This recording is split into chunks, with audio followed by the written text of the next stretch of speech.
So, hello everybody. So, a lot of you know I gave out flowers to celebrate my Aunt Esther's birthday, and I give out roses. I gave out 109 in town here, and in addition, I sent out 25 dozen roses to 25 people around the country and asked that if they're willing, if they could, give them out to people in their neighborhood they care about or they've never met before.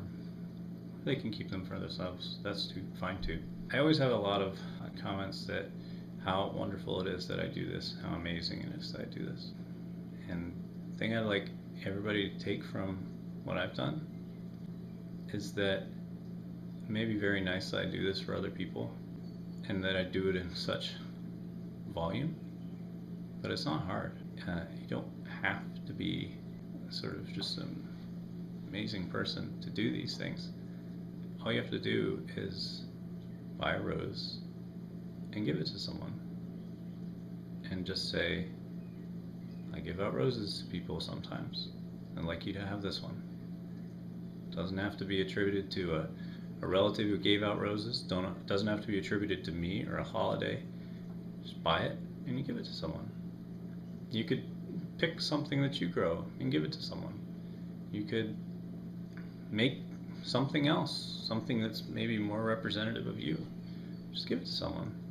There are people who filled out the survey that I put up on roses.socksite.com. Some of the people had never received roses before. It's the first roses. It's inconceivable to me that would be the case. You know, the more I thought about it, I was like, okay, sure, but it just seems very strange to me. It wasn't some occasion where somebody would like to give that person a rose. And there are others that were just having like horrible days. There's one woman that I gave one to in Daring Hall. I was waiting to give some to some other folks, and she walked by. And I think she looked like a lab technician of some sort, and she, was very happy to receive it, and asked her if she had anyone else she'd like to give one to. She knew would like one. And she said no, and she went to her office. And then she came back, and she said, you know what? I do know someone who I'd like to give a rose to. And it was a good colleague of hers that had lost her job after working for tech for 30 years. And that day she was cleaning out her office, and she wanted to leave a rose for this woman. I didn't know this woman. I wasn't there to give her a rose. I didn't even see the other woman. Wasn't here to give her a rose necessarily. I was there waiting outside of a door to give roses to some other people that I knew were going to be in this meeting. So being indiscriminate with good things for people, you never know how you're going to affect them. And I think we all have days, and if some of you don't, then you're very lucky. And you should be very appreciative of it. You have days that are just crappy, and you don't have someone around who can just do something nice for you, that can take your mind off things, that can make you feel like, okay, there's a billion bad things happening, but there's one good thing, and it's sitting in front of you, and you're looking at it, and you can smell it and hold it, and you never know. There's a bunch of people that said, I've had the worst week, this couldn't have come at a better time. I didn't know. I just sent them out. I picked a date that I associate with somebody that I care about, and I used that as a timing for it. There are people all around the country that may have seen that I do this, but they would have never thought that it would get to them. I think there might be people who see me hand out roses around campus, and they think, wow, he gave that person a rose because that person means something to him, that person deserves to have one from him, and never think that there's someone who deserves something from me as well, or from anyone. So think about that. Think about what it would mean to you if someone did something like this, and what would it mean to you if you saw someone do something like this, and what would it mean to you if you made someone else see a good act happen, and how would that change them? How would that make you feel to know that you're representing something positive for someone else? I was at breakfast this morning. It's Father's Day, And I was sitting up at the counter by myself, and there was a family that came in. It was a father, I think a little boy, and a mother, and they were eating at the counter too.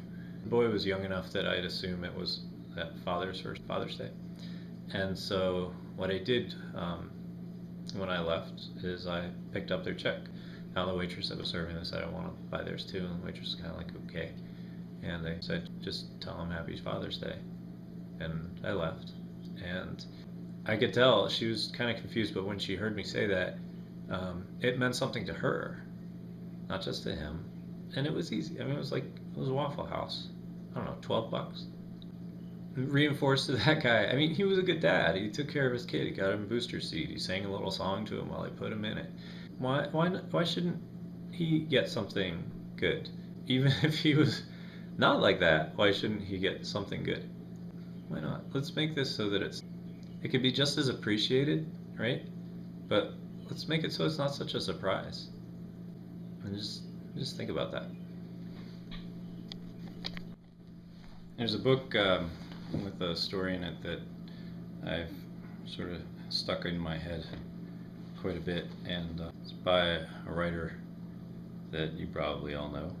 It's Charles Schulz, and it's The Mad Punter Strikes Again. Didn't expect that, did you? Some of you might. Lucy and Charlie Brown and Linus sort of have a 3-story sequence, and it starts out like this. And so it says, so why do you think we were put here on Earth, Charlie Brown? He says, to make other people happy. And she says, well, I don't think I'm making anyone very happy. And of course, no one's making me very happy either. Someone's not doing his job.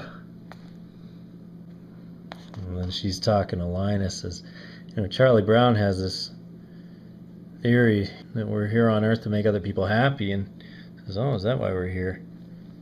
I guess I better start doing a better job, because I hate to get shipped back.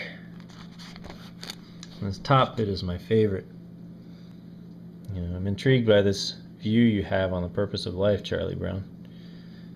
You say we're here on Earth to make others happy. You say, yeah, that's right. I'm thinking. She says, well, what are the others put here for?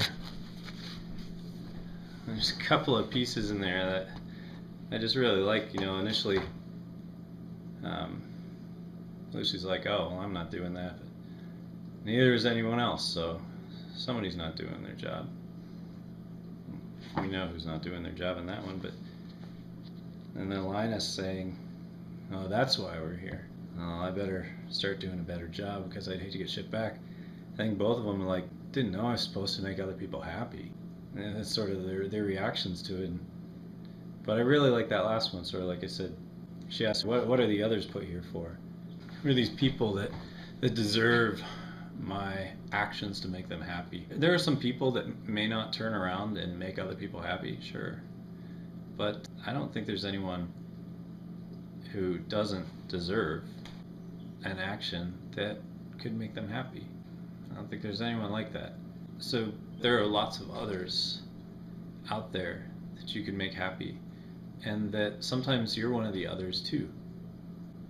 You should just know that there's at least one person in the world out there doing nice things for others. And the one way that you can guarantee that is to be